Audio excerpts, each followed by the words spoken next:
Jill, can you hear me? Hello there. Hello there. Chuck, say hi to Jill. Jill, say hi to Chuck. Hi, Jill. Galen, can you hear us? Galen, can you hear us? Yes, you can hear us? Can you say something? Maybe, maybe not. You're going to need cue cards. Hold one I up. think, Say, you know what? That's a good idea. Hang on. Galen, can you hear?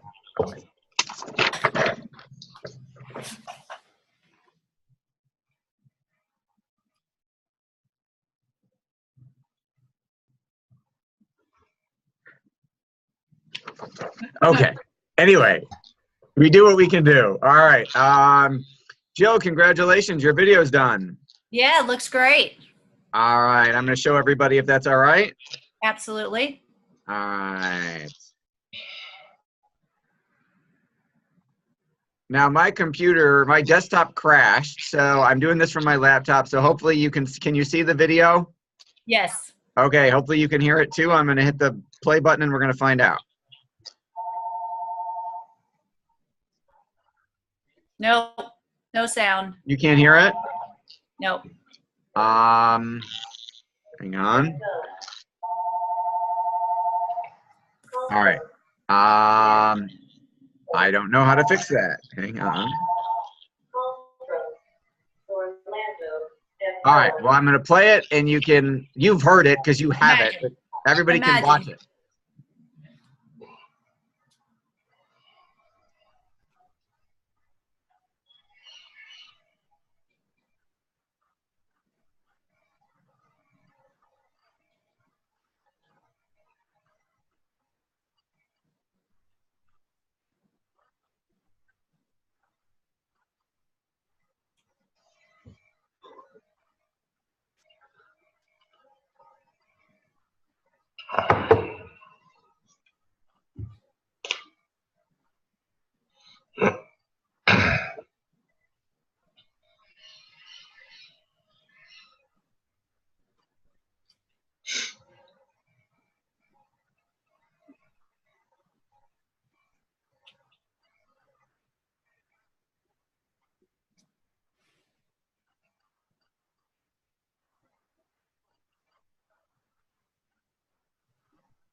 Hey, call George.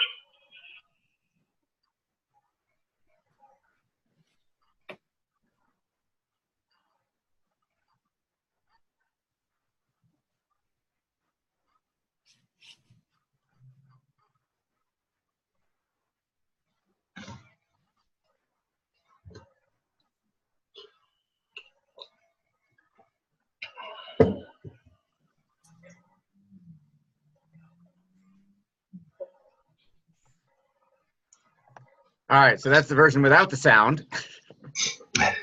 Still tells you it's pretty good when you can make some good things out of the content. Yeah, absolutely.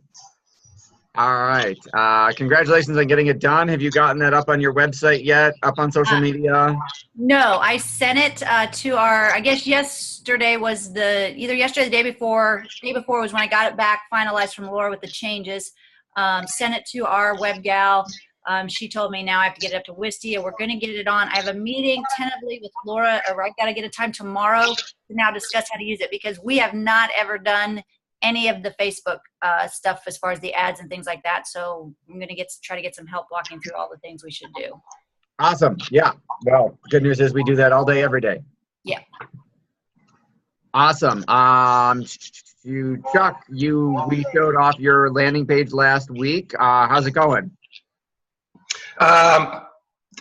Yeah, the landing page looks good, but the links on subsequent ClickFunnels pages for delivering the bonus reports and the upsell, I'm just having a difficult time with my Upwork folks and trying to get some changes made on the ClickFunnels. And I've tried to figure it out myself, and I'm just a techno troglodyte. I can't even put one element in the doggone thing. So I'm just struggling right now to find somebody who can tie everything together with ClickFunnels, link it to my Aweber email account, set up the autoresponders, and set up the WooCommerce for the payment part. Well, if Upwork doesn't work out, we'd be happy to help. All right. Well, we need to talk about that then, because we've had the video done for quite a while. I finally got the domain name that I need in order to qualify for the Google Grant program. So it's now at citizenOutreachFoundation.com, or maybe it's .org. But I mean, that's set up now, so I won't have a problem with Google. It's just linking everything. It's just completing the funnel, and then we're ready to go. Okay. I mean, that's just tech stuff, man. Yeah, let us know. We'll take care of it. Okay. Jill, are you familiar with the Google Grant? No. Okay, so this is really Please interesting. tell. So Google has a program for nonprofits whereby they give you $10,000 a month in free Google AdWords traffic. Okay. So what Chuck did is set up a separate nonprofit part of his company as a separate 501c3 in order to qualify and get 10 grand a month in free traffic from Google. So I'm wondering if maybe for Texas Baseball Ranch, you could do something where you have a separate small part of your program and where it helps like inner city kids learn baseball or something. Right.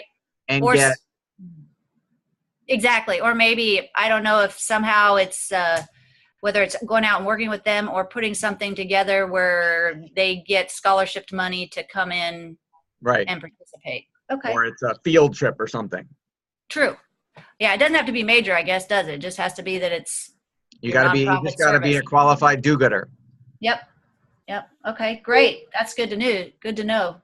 Do you already have a 501c3, Jill? We do not. We are for profit, but I mean, for many, many times we've talked about, is there something we should be doing in that area? So I mean, it might be worth, I can't give you legal advice. I'm not a lawyer. I don't play one on TV, but I would think it might be worth it just to get the free money from Google alone.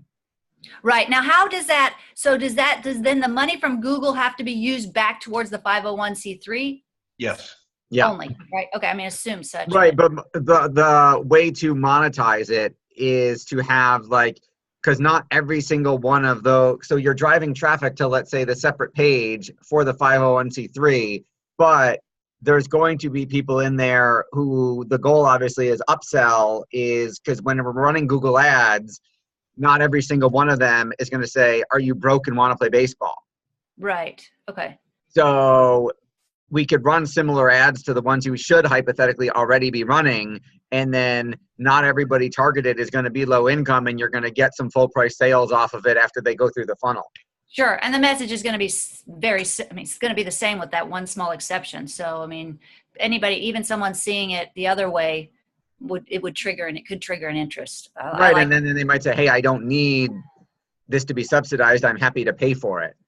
Right. Okay. Or you could have it, you have to qualify to be subsidized, and we can just target higher income, your regular parents, and they just won't qualify for that, but they'll be all excited about buying it anyway. So Chuck, is that what you're trying to get implemented right now? Is that the process you're frustrated with?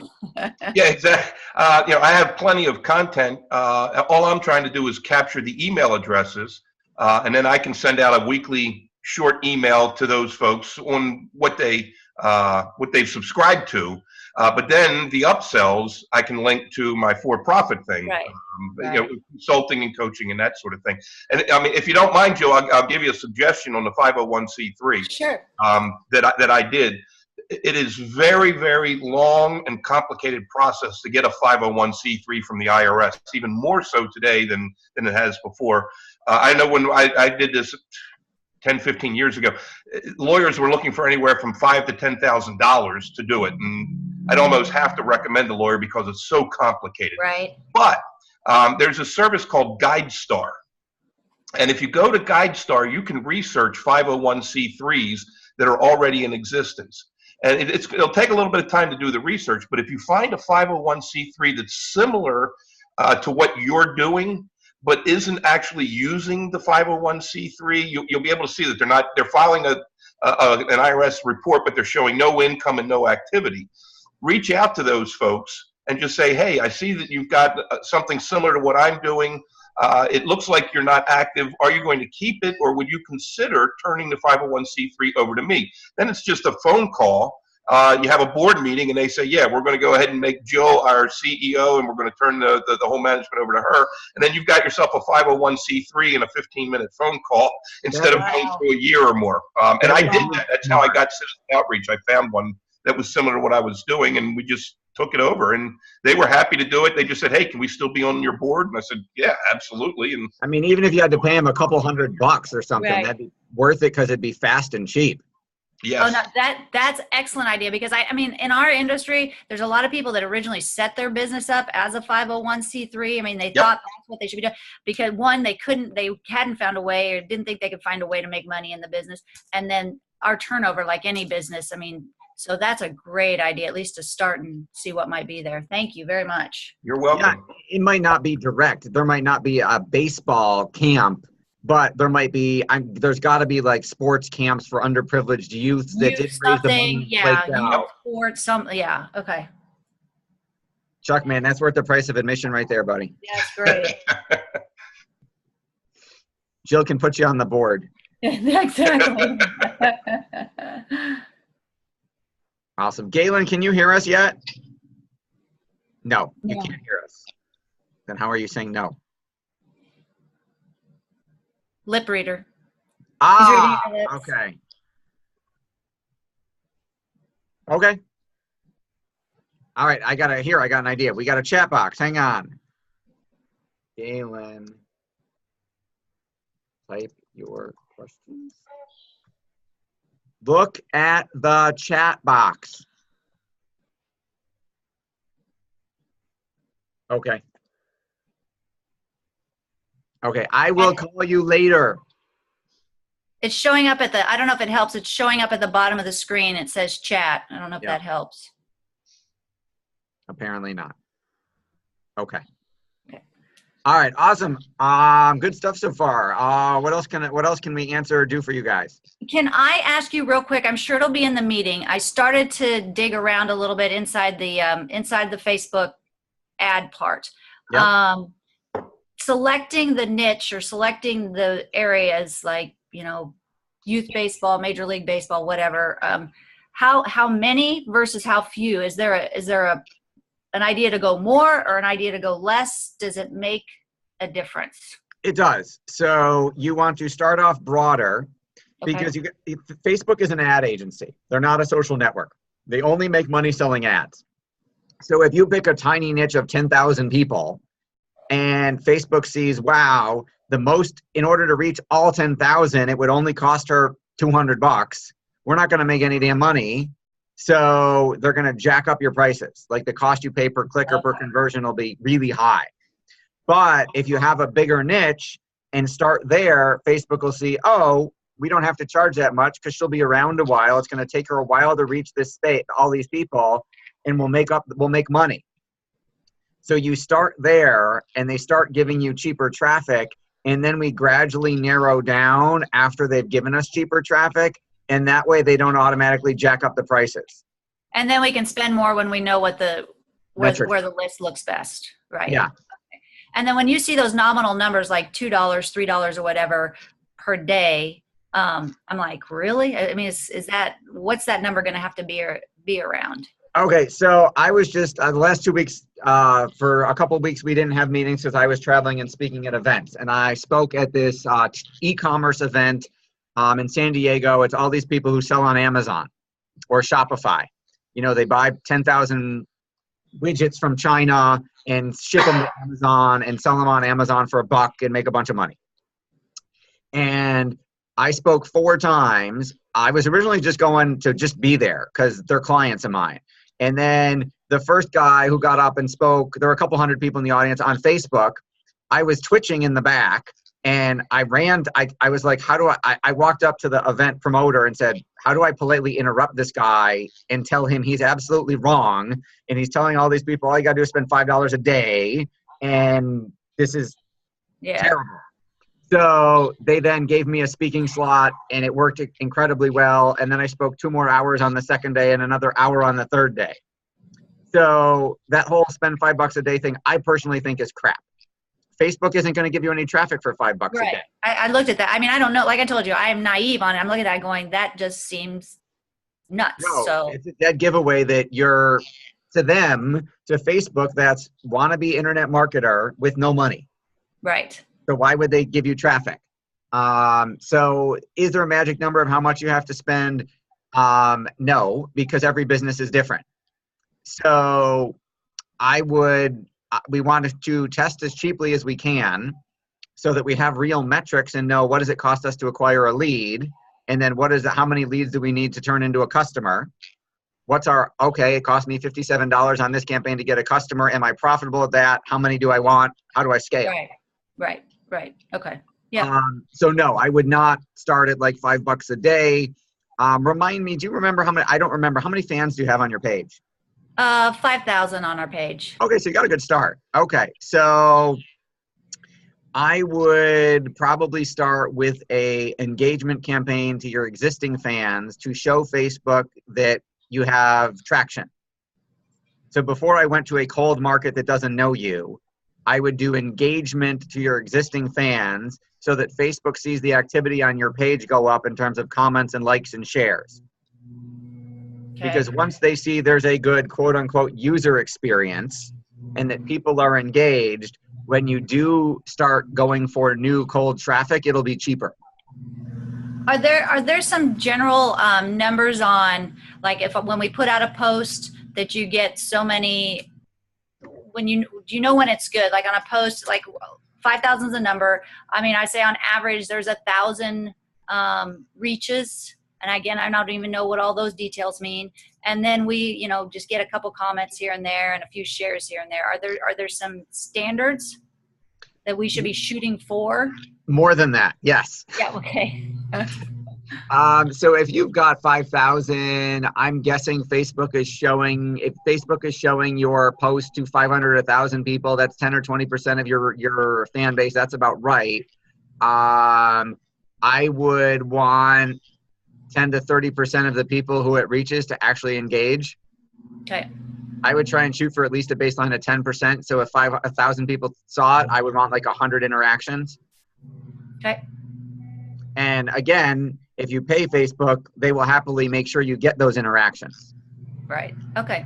Well, it's going to be a test and trial and play. I get that. I'm just trying to get some more understanding. And then is that something I should go over with Laura? Should you and I then also set up another meeting to look at our stuff personally? What do you recommend? So Laura's going to go over with you, because you and I had talked a couple times about different ways to improve what you're doing. So I believe you've got a call scheduled with Laura to go over all of those and say, okay, if you want us to do X, Y, and Z, here's what that looks like. And then you and I have a conversation about getting it done. Okay, that's exactly what I need to know. Perfect. Yeah, so you're going to talk to Laura and then you're going to talk to me once Laura knows exactly what we're doing for you. Okay. Is Laura back in the saddle yet? Yeah, she's back. Yeah. Okay. I was supposed to do a call with her last Friday on Dennis Hoff's Doodle video, and I hadn't heard back from her, so I wasn't sure if she was back yet. She was sick. Yeah, she's back now. She was ill. So that was enough. Thank you for bringing that up. So are we talking to you entirely through that process, and we're not talking to Dennis, and you're just going to give us what we need? Absolutely. He's already paid for it, so yeah, the payment's paid, but you'll never find him to get this done. Right, we noticed that because as soon as he paid for it, Laura called him to do his onboarding call, and he was like, "What the heck are you talking about? Talk to Chuck." Exactly. Okay. Yeah, no, we'll take care of it, and all we'll do is send it to him for final approval. Okay, that's fine. All right, I'll tell Laura that. Yeah, she's feeling better.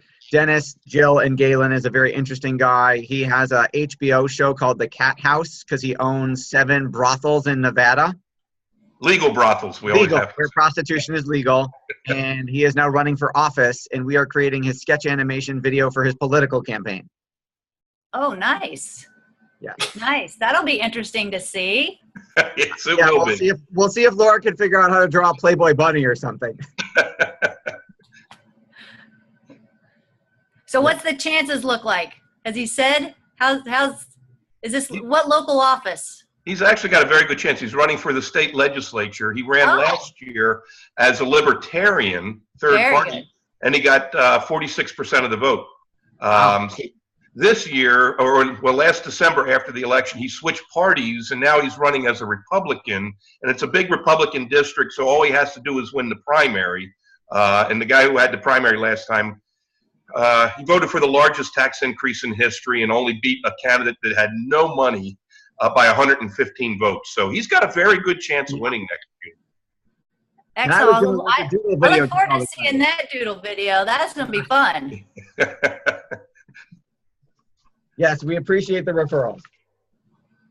All right, now Seth, who do I contact about fixing my funnel and just finishing that up? If you've got a list of what you need, send it to Laura. Okay.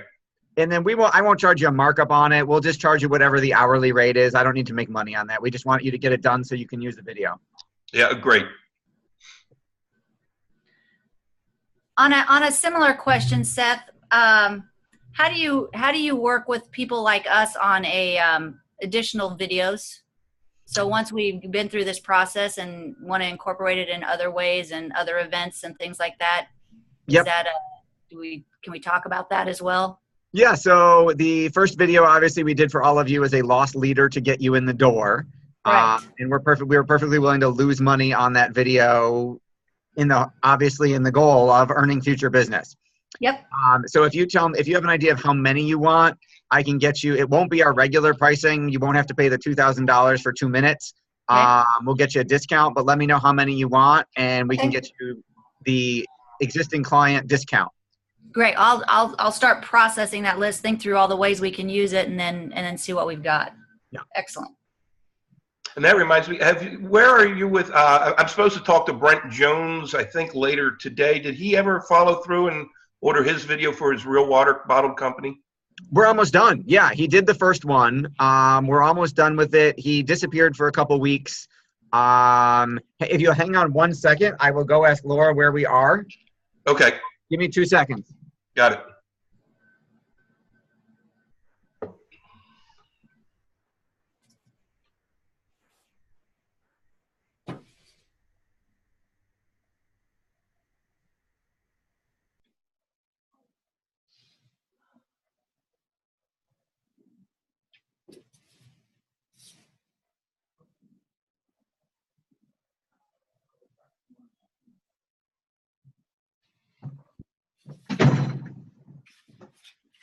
Okay, so Chuck just Brent just approved his voiceover, so script is done, voiceover is done, Laura's doing the video. Okay. So Great. they're at the last step. Okay. Yeah, he sent me your script and his script and had me review it, and then he changed his mind and said, no, I'm just going to go with mine. And I haven't heard from him since. I think he was at a conference all last week. So yeah, he was out. He approved a final script. It got recorded. He approved the voiceover. Laura's doing the video. Okay. So, Great. That's all I've got. Okay. One last thing, since we're talking the Facebook social media, what about Twitter? Do you put links in these to something like that on there? Yes, they don't have the same targeted marketing platform that Facebook does. So I would tell you would start with Facebook, and once we had a campaign that was up and running and working on Facebook, you could then test moving it to Twitter and other places. But Facebook is the fastest, most targeted, cheapest place to test. Perfect. Good answer. All right. Okay. In that case, I will see Galen. I'm going to call you in 2 seconds, and I will see the rest of you. I will see all of you next week. Okay. Thank you. Thank you, Seth. Bye, Jill. Bye, Chuck.